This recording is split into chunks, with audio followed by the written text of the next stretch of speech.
یہ تو ان لوگوں کی کہانی ہے جنہوں نے بتوں کو پوجا اور ان کو وہ پروٹوکول دینے لگے، وہ تعظیم دینے لگے، وہ محبت دینے لگے جو اللہ کا حق ہے، جس نے پیدا کیا ہے۔ دیکھیں، میری اولاد ہے تو میری اولاد کسی کو تعظیم دے، میں اس کو گوارا کروں گا، آپ کی اولاد تعظیم دے، گوارا کریں گے، لیکن باپ والی تعظیم کسی کو دے تو وہ تو آپ گوارا نہیں کریں گے، میں بھی گوارا نہیں کروں گا، چونکہ یہ تو اللہ نے مجھے اور آپ کو اعزاز دیا ہے نا۔ میری اولاد میرے سے ضد کر کے بھی کھلونے مانگ لے، کوئی چیز مانگ لے تو میں ضد پوری کروں گا اور مجھے خوشی ہوگی، لیکن میری اولاد کسی اور سے مانگے تو میری غیرت جاگے گی کہ یہ تو میرا حق تھا کہ میری اولاد کو مجھ سے اپنی ضروریات کی تکمیل کے لیے سوال کرنا چاہیے تھا، اس نے کسی اور سے کیا، تو میرا رب بھی گوارا نہیں کرتا کہ میرا بندہ ہو کسی اور کی دہلیز پہ جائے۔ کہا تمہارے جوتے کا تسمہ بھی ٹوٹ جائے تو اپنے رب سے مانگو، وہ تمہیں دینے والا ہے، تمہاری ضرورتوں کی تکمیل کرنے والا ہے، یہ تمہارا رب گوارا نہیں کرتا۔ اللہ اکبر۔ حضور نے سوال کرنے سے منع کیا۔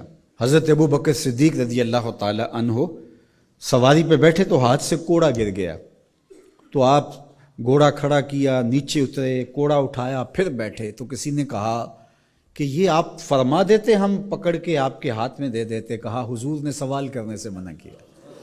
یہ ہیں وہ لوگ جو عمل کرنے والے ہیں اور ہم تو باتیں کرنے والے ہیں۔ والذین آمنوا اشد حبا للہ، اور جو اہل ایمان ہیں وہ اللہ کو ٹوٹ کے چاہتے ہیں، شدید، بلکہ شدید سے آگے اشد ہے لفظ، یہ طلباء جانتے، اس میں تفضیل ہے۔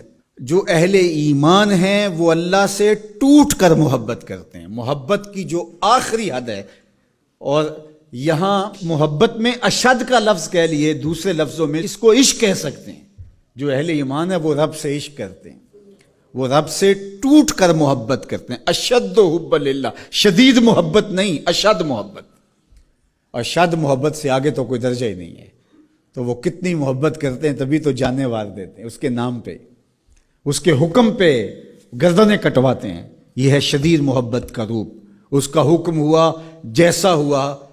ذرا دیکھیے یہ کتنے لوگ ہیں، آپ کوئی شہر سے آیا ہے، کوئی دیہات سے آیا ہے، کوئی دوسرے شہر سے آیا ہے، کوئی گلیوں سے نکل کے آ گیا ہے، تو یہ کیوں بھاگے بھاگے آ رہے ہیں؟ آج کل تو کسی کے پاس 10 منٹ نہیں ہے، تو آپ کہیں گے جمعہ ہے، رب کا بلاوا ہے، آگے۔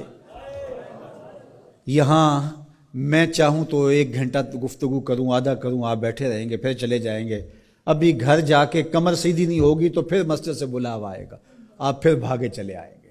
تو وہ مالک اس محبت کی لاج رکھنے والا ہے۔ یار اللہ سے محبت بہت بڑی دولت ہے۔ آج اللہ سے محبت ہم بھول گئے ہیں۔ حضور علیہ الصلوۃ والسلام کی محبت بھی اللہ کی محبت ہے، یہ بات ذہن میں رکھیے گا۔ اس کا یہ مطلب نہیں ہے کہ کوئی شخص حضور کی محبت کی نفی کر دے اللہ کی محبت کا نام لے کر، جس طرح کہ ایک فکر ایسی بھی موجود ہے، لیکن دوسری جانب بھی کچھ ایسی صورتیں اتر گئی ہیں کہ حضور کی محبت اس کا نام لیا جاتا ہے اور اللہ کی محبت بتدریج دلوں سے اس طرح سے ختم کر دی گئی ہے۔ اہل ایمان اللہ سے ٹوٹ کے محبت، اور اللہ کی محبت کی وجہ سے راتوں کو ان کی کروٹیں بستروں سے الگ رہتی ہیں، وہ خوف اور طمع میں رب کو پکارتے ہیں، کبھی قیام میں، کبھی سجود میں، کبھی رکوع میں، کبھی تسبیح کرتے ہوئے، کبھی تہلیل کے ترانے پڑھتے ہوئے، اس کا مبارک نام لیتے ہوئے، تو اس کے ذکر سے اس کی محبت کا اظہار ہوتا ہے۔